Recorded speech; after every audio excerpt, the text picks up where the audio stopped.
Matias nga. Siya nga talaga ang ulo ng illegal na operasyon na yan.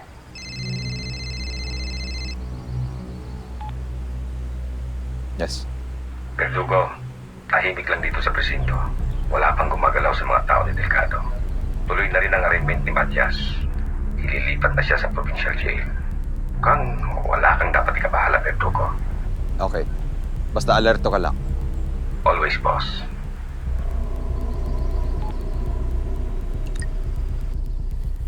Makikita na natin ulit si Lola! Yay! Basta good girl ka, ha? Yes, Mommy! Ikaw din. Anong meron? We're going to the rest house to visit Mommy. She's getting better pero baka lang lalong makatulong kung pupuntahan at bibisitahin siya ng mga bata. But we'll be back tonight. I'll go with you guys. Sasama ka? Yes, I want to be with you. Sasama rin si Daddy? Yay! Okay, let's go.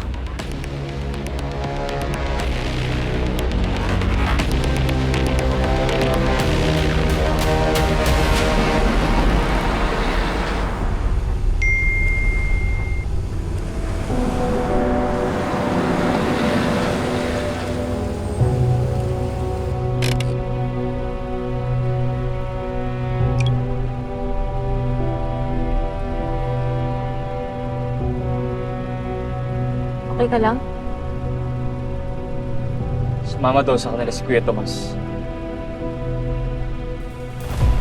Antay tayo dyan. He knows. Baka naman gusto lang ng family time.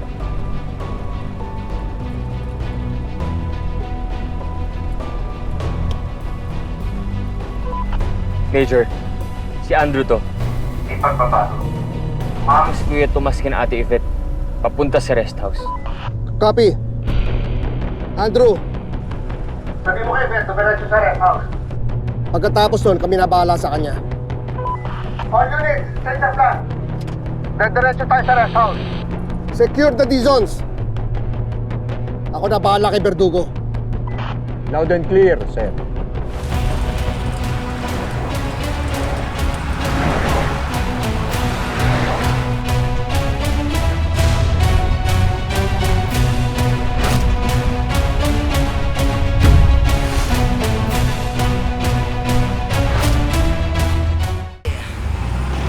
Major, nangyari na yung kinakatakutan ko.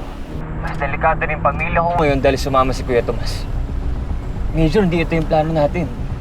Alam ko, Andrew, mahirap kontrolin ang sitwasyon. Pero pagpaplanuhan natin yan mabuti. Magtiwala ka lang.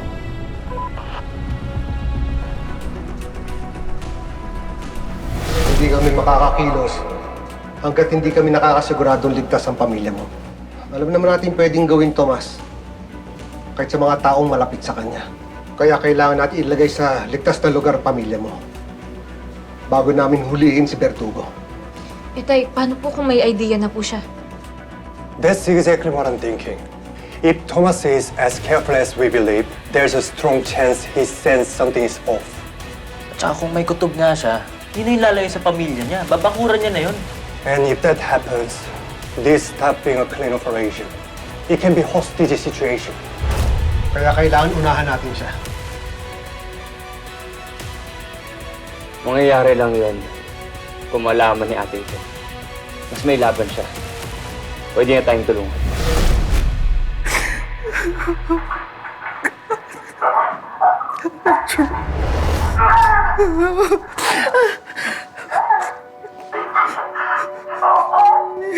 Andrew. Hindi to totoo, Andrew. Hindi to totoo. I'm sorry, Ate. Pero wala na tayong oras. Kailangan na natin kumilos. Alam ko masakit, pero hindi na natin pwedeng hayaang masaktan pa kahit sino sa pamilya natin. Ate, I need you to be strong, please. Para kay Mami. Para kay na Haris. Please, Ate. Wag mo nga kausapin si Kuya Tomas ng kahit ano about this. Hindi siya pwedeng makakuha ng kahit anong senyales na alam tayo. Paano ko gagawin yun? Hindi ko kaya. Hindi ko kaya, Andrew. Ate, kailangan natin yung peace. He's not the same person we thought he was. Ate, hindi niya pwedeng malaman na alam na natin ang lahat. Otherwise, baka mamaya pati sina Haris madamay pa dito. Ate, hindi kita tinatakot. But we need to prepare for the worst.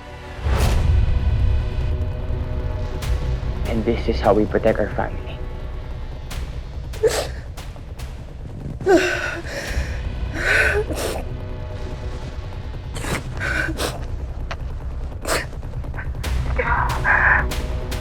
Sige, Andrew. Sabihin mo sa akin kung anong dapat kong gawin.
Han, we're here. Iniisip ko lang kung may nakalimutan ako. Let's go, kids.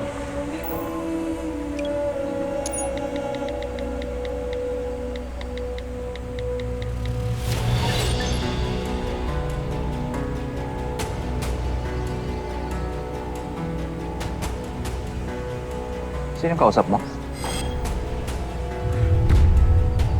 Si Andrew. Tinetext ko lang. Pinapapunta ko rito para makasama naman natin.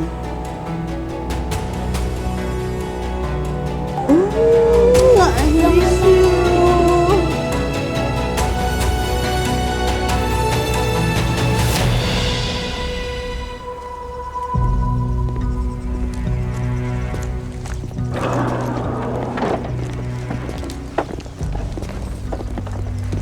Sir, paano nga kung alam na ni Tomas na alam na natin na siya si Verdugo?